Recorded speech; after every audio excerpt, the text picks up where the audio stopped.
네, 뉴스 속 경제 이슈를 심층 분석하고 최신 고용 동향을 살피는 고용브리핑 365 시간입니다. 오늘도 김민혜 기자 함께합니다. 안녕하세요. 네, 안녕하세요. 네, 오늘 어떤 이슈 준비하셨나요? 네, 오늘은 잠자는 돈을 좀 찾아드릴까 합니다.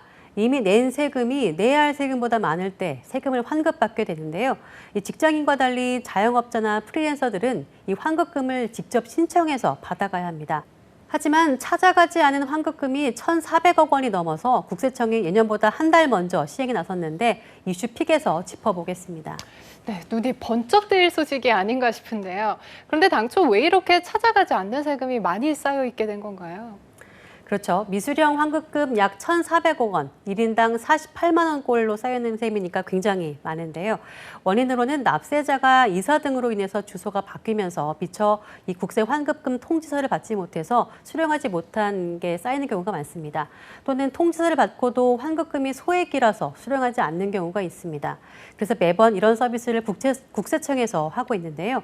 이번에는 코로나19로 경제적 어려움을 겪는 납세자를 고려해서 미수령 환급금을 찾아주기를 한 달 앞당겨 시행한다는 게 국세청 입장입니다. 그러면 이번에는 무엇보다 어떤 방식으로 이 환급금 미수령을 안내해 줄지 그 부분이 관건이 될 것으로 보이는데요. 어떤 방식으로 안내를 받을 수가 있나요? 네, 그래서 국세청은 우편, 전화 등 기존 안내 방식은 물론이고요. 이 모바일 시스템을 도입해서 이달부터 통지서를 발송할 계획이라고 밝혔습니다. 모바일 안내문은 카카오톡 또는 문자 메시지로 발송되고 또 발송이 실패한 경우는 우편 또는 전화로 안내할 예정입니다. 예를 들면 국세청에서 모바일 안내문을 일괄 발송하면 개인별로 카카오톡이나 문자 메시지를 받게 되는데요. 이 보안이 중요한 만큼 모바일 안내문 역시 꼭 본인 인증 절차를 거쳐야지 확인할 수 있습니다. 네, 아무래도 우편과 모바일 이중으로 안내를 받으면 찾아가지 않는 사례가 줄 수도 있을 것으로 보이는데요. 이렇게 안내장을 기다리지 않고 사전에 확인할 수 있는 방법은 없나요? 네, 세금 환급금은 찾아가지 않을 경우 5년이 지나면 국고로 환수가 됩니다. 또 자신이 환급받을 세금이 있는지 여부는 인터넷 홈택스 사이트나 또 모바일 앱에서 환급금 찾기 메뉴를 통해서 확인할 수 있습니다. 인터넷 사용이 어려운 경우에는 관할 세무서에 문의하면 확인할 수 있습니다. 환급금은 본인 계좌를 신고해서 받거나 가까운 우체국에서 현금으로 수령할 수 있습니다. 그렇다면 이렇게 개인적으로 확인하고 또는 국세청 안내에 따라서 미수령 환급금이 있다는 안내를 받았다면 어디로 방문을 해야 되는지, 세무서를 꼭 방문을 해야 하나요? 아닙니다. 납세자는 세무서를 방문하지 않고도 홈택스, 전화 등의 비대면 방식으로 본인의 계좌를 신고하고 그 계좌로 지급받거나 국세 환급금 통지서를 지참하여서 우체국에서 현금으로 수령할 수 있습니다. 본인 계좌 신고 방법은 홈택스, 또 모바일 홈택스에서 환급금을 받을 본인의 계좌를 신고하거나 환급 계좌 개설 신고서에 본인 계좌를 기재해서 관할 세무서에 우편 또는 팩스로 보내면 됩니다. 국세 환급금 통지서와 신분증을 지참해서 가까운 우체국에 방문하면 현금으로도 수령할 수 있습니다. 네, 그런데 꼭 이럴 때 빠지지 않고 등장하는 소식이 있죠. 금융사기 주의보가 함께 뜨는데 이번에도 좀 걱정이 되는 부분인데요. 맞습니다. 국세청에서도 이 부분에 대해서 강조를 하고 있습니다. 국세청 관계자는 미수령 환급금과 관련해서 입금하라거나 또 계좌 비밀번호, 카드번호를 알려달라는 요구를 하지 않는다면서 국세청을 사칭한 문자 메시지나 사기 전화, 또 이메일에 유의하라고 당부했습니다. 네, 맞습니다. 이 미수령 환급금뿐만이 아니라 어떤 경우든 국가기관에서 비밀번호나 입금하라는 메시지는 하지 않는다는 것 여러 번 강조해도 지나치지 않은 것 같은데요.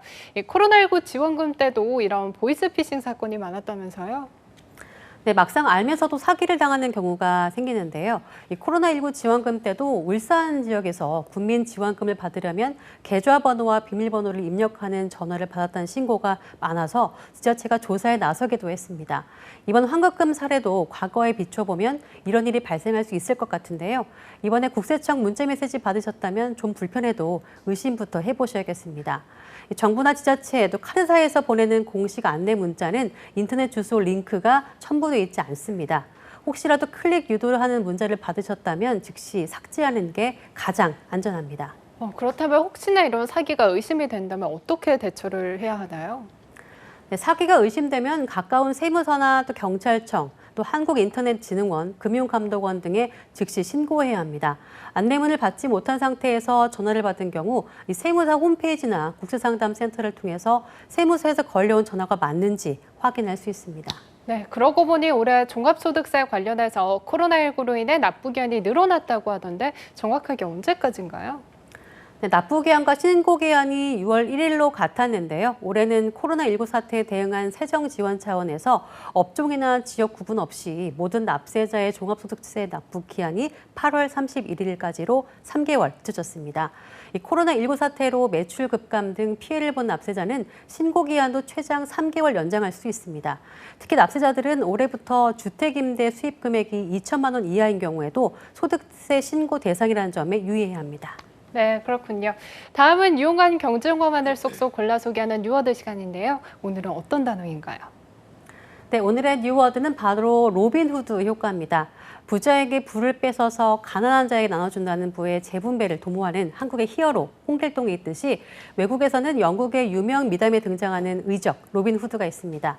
이 로빈후드가 지주들의 곳간에서 백성들을 위한 재물을 나누자 지주들이 빈 곳간을 채우기 위해서 소작농을 더 수탈하는 상황이 반복되고 끝내 지주들이 지역을 떠나서 소작농이 일거리를 잃게 되는 이야기인데요.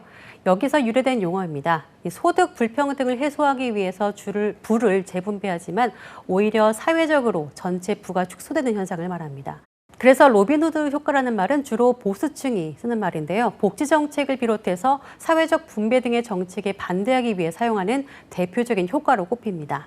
네, 이야기의 주인공 로빈 후드는 좋은 의도로 시작을 했지만 그 결과가 좋지 못한 건데요.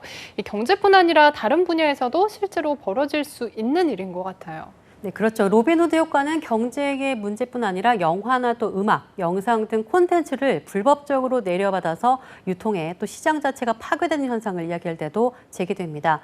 고속 인터넷을 통한 콘텐츠의 다운로드가 인기를 끌면서 불법 다운로드하는 일이 많아졌고 이에 따라 미디어 업계에서는 수익이 떨어지는 위기를 겪는 일이 많기 때문입니다. 네, 하지만 국세청의 미환급금 찾아주는 일만은 이런 로빈후드 효과에서 확실히 벗어난 일이죠.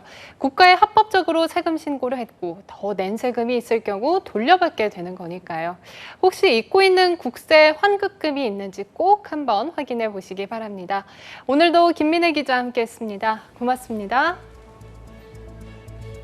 네, 지금까지 고용브리핑 365였습니다.